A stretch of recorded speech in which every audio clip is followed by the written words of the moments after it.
Hello guys, welcome to my YouTube channel. Ayan guys, samahan niyo ko guys, magbabala tayo ng kabuti. Ito guys ay kabuti ng Saudi. Ito guys, kinukuha to guys sa disyerto. Nabubuhay ito guys sa buhangin. Pag ano siya guys, pag kumukulog siya at kumikidlat, ito guys ay natubo.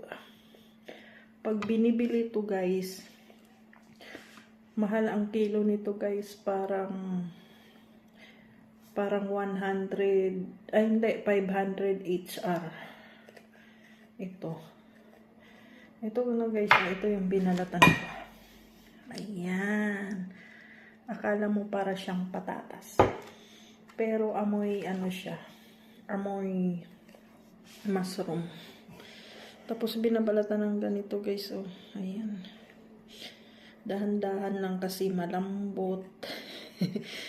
Pag mabilis ka baka wala nang matira. Ayan. Ganito siya guys. Ayan.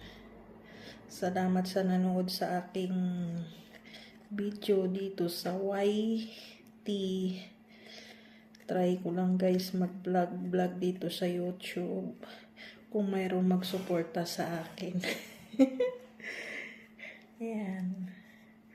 Ganito siya guys. Ang dami dito guys. Ayan. Saka marami pa yun dito guys. Wait lang. Pakita ko.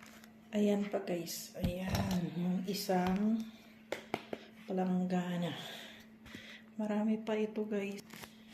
Mahirap lang siya balatan guys. Masakit din sa likod. Kasi ilang araw na ako nagbabalat nito. Ang sipag nga ng amo kumawa nito kahit malamig dun sa disyerto. Kasi daw pag binili daw to ang mahal. Kasi guys na ano lang daw nito guys sa ano pala guys sa bansang Iran. Ayan. Sa Iran guys mayroon din daw nito. Akala ng mga kaibigan ko nasa Iran daw lang to mayroon. Sabi ko mayroon din dito sa Hail, dito sa Saudi. Sa probinsya ng Riyadh, mayroon dito sa Hail.